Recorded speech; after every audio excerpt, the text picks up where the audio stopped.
and keep taking action on it continuously. Don't stop. Right. Purpose and plan and action. What else? 3. Develop a mind that's closed off to negative influences. Discouragement, doubt, other people's fears, you have to consciously shut them out. Protect your focus. And 4, form a friendly alliance. Connect with one or more people who will genuinely encourage you, support your plan, and hold you accountable. A mini mastermind, maybe? So purpose, plan, protecting your mind, and positive alliances. That makes sense. Apply those consistently, Hill argues, and perseverance becomes second nature. Let's talk more about that alliance idea, the mastermind. Equipo trabajo. Yeah. This seems like a really central concept. It is. It's presented as the driving force, the source of real power needed for big achievements. Power, remember, is defined as organized and intelligently directed knowledge. And the mastermind is how you get that power. It's the coordinated effort of 2 or more people, working to achieve a definite end in a spirit of harmony. And it has 2 kinds of benefits, economic and psychic. Exactly. The economic benefit is pretty straightforward. You get advice, counsel, cooperation from a group. Their combined knowledge and experience is way greater than yours alone. Carnegie credited his whole fortune to his mastermind group of about 50 key people. Okay, that makes sense. But the psychic part, that sounds a bit out there. It does, but Hill was serious about it. He believed that when minds connect in true harmony with a shared purpose, something else happens. A third, invisible, intangible force is created. He thought this force literally multiplies the brain power of the group, and here's the wild part, allows the group to tap into that infinite intelligence more effectively than an individual could. Like a collective consciousness opening up. Something like that. It's presented as a real phenomenon, not just a metaphor for good teamwork. Like the group mind becomes more than the sum of its parts. Can you point to examples besides Carnegie? Well, think about Henry Ford again. His close associations with Edison, Burbank, Firestone, that was a powerful mastermind in action. Different kinds of genius feeding off each other. Or consider Mahatma Gandhi. His ability to get literally 200 million people in India to cooperate non-violently towards a single goal.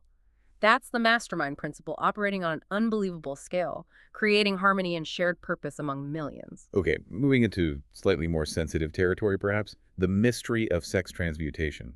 What's that about? It sounds provocative. It does, and it's often misunderstood. It's not really about sex in the way we usually think.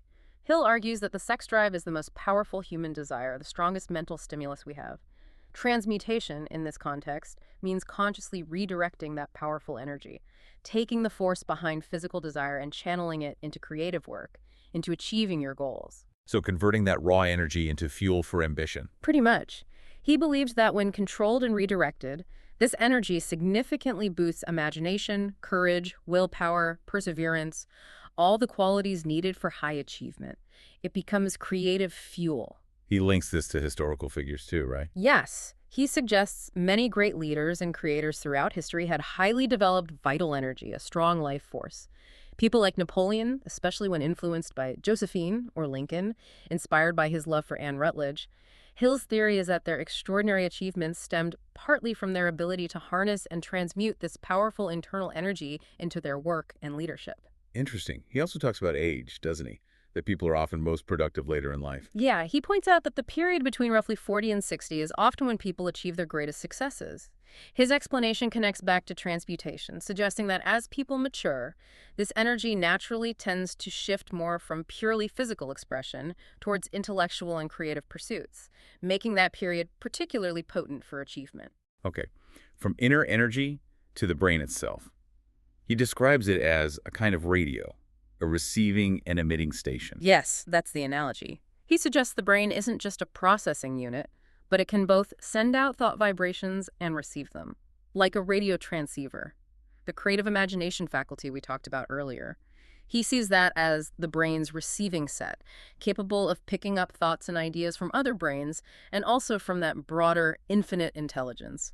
Does he offer any, evidence for this? He mentions the research being done at the time, like Dr. Ryan's experiments at Duke University on telepathy and ESP, the card guessing tests where people seem to identify hidden cards way beyond chance, even over distances. Hill saw this as scientific validation that the brain can operate beyond the normal 5 senses. And he had his own weird practice related to this, didn't he? His invisible counselors. Huh. Yeah, that's fascinating. He claimed he held these imaginary meetings every night in his mind with 9 historical figures he admired, Emerson, Edison, Lincoln, Napoleon, Ford, Carnegie, and others.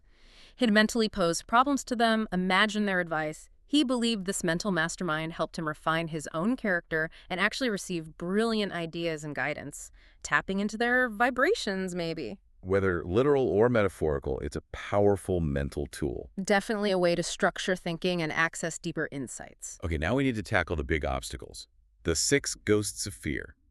Hill says these have to be dealt with. Absolutely. He calls them the enemies of achievement. They lurk in the subconscious, paralyze our reason, destroy confidence. We need to identify them to conquer them. What's the first one? The fear of poverty. He calls this the most destructive. It just cripples your thinking, kills ambition. It creates what he calls a poverty consciousness, meaning you become so focused on lack, on what might go wrong financially, that you literally can't see opportunities. You almost attract more poverty because that's all your mind dwells on. It's debilitating. Okay, number 2. The fear of criticism, this one's really common, worrying what other people will think. It makes you afraid to be different, to take risks, to put your ideas out there. It leads to conformity and inaction. You see that everywhere, like fashion trends or people buying things they don't need just to keep up appearances. Exactly. It plays on that fear. Third is the fear of ill health, worrying about getting sick. Hill believed this is often self-inflicted through negative suggestion. He mentions an anecdote, maybe apocryphal, where people supposedly made someone sick just by constantly telling him he looked unwell. Our minds are powerful focus on illness, and you might just invite it. 4th fear. The fear of loss of love. This one hits deep emotionally, causes jealousy, insecurity, desperate actions, comes from that primal need for connection and fear of abandonment. Hill considered it the most painful fear. The fear of old age. This often bundles other fears together: fear of poverty and retirement, fear of declining health, fear of losing attractiveness or independence. It's really a fear of becoming irrelevant or burdensome. And the final one, number 6. The fear of death, often tied to religious dogma or the unknown. Hill suggests overcoming this by understanding life as energy, which can't be destroyed, only transformed. Death is just a transition, perhaps even, he says, a long, peaceful sleep. Nothing to fear. So these 6 ghosts, are they just things we have to live with? No, that's the crucial point. Hill insists these are states of mind, and because they are states of mind, you have absolute control over them. Using autosuggestion, focusing on your definite purpose, you can consciously choose courage, choose faith, and prevent these fears from dominating your subconscious and your actions. It always comes back to controlling your own mind. Always. Which leads to the final key piece: self-analysis. Knowing yourself. Like doing a personal inventory. Exactly. Just like a business takes stock annually, you should too. Honestly, look at your progress towards your goals. Where are your weaknesses? What needs improvement? Be brutally honest. The book provides a tool for this, right? A questionnaire. Yes, a really detailed 28-question self-analysis questionnaire. It forces you to ask tough questions. Things like, did I actually achieve my main goal this year? Was the service I provided the best I could possibly offer? Was I cooperative? Did I procrastinate? Those are confronting questions. They are. Did I improve my personality? Was I decisive? Did any of those 6 fears hold me back? Am I open-minded? What are my biggest weaknesses, and what am I actively doing about them? It sounds vital, but also hard to do objectively about yourself. Very hard. That's why Hill suggests getting help. Ask someone who knows you well, someone you trust, to be honest, brutally honest, even to go through it with you or give you feedback. We all have blind spots. The goal is genuine self-knowledge. So, bringing it all together then, after digging into all these principles, what's the ultimate takeaway from Think and Grow Rich for someone listening now? I think it boils down to this. The real master key to unlocking life's riches, whatever form that takes for you, isn't some external thing. It's intangible. It's the power within your own mind to create a burning desire for a definite goal. So the power is internal. You control your thoughts, you control your destiny. That's the core message. You have this incredible power, the ability to direct your own mind. You can choose to harness it, build your life according to your desires and plans, or you can neglect it, let your thoughts drift, and just be pushed around by circumstances like, a shint without a rudder. And the consequences. Well, there's no law against not using this power.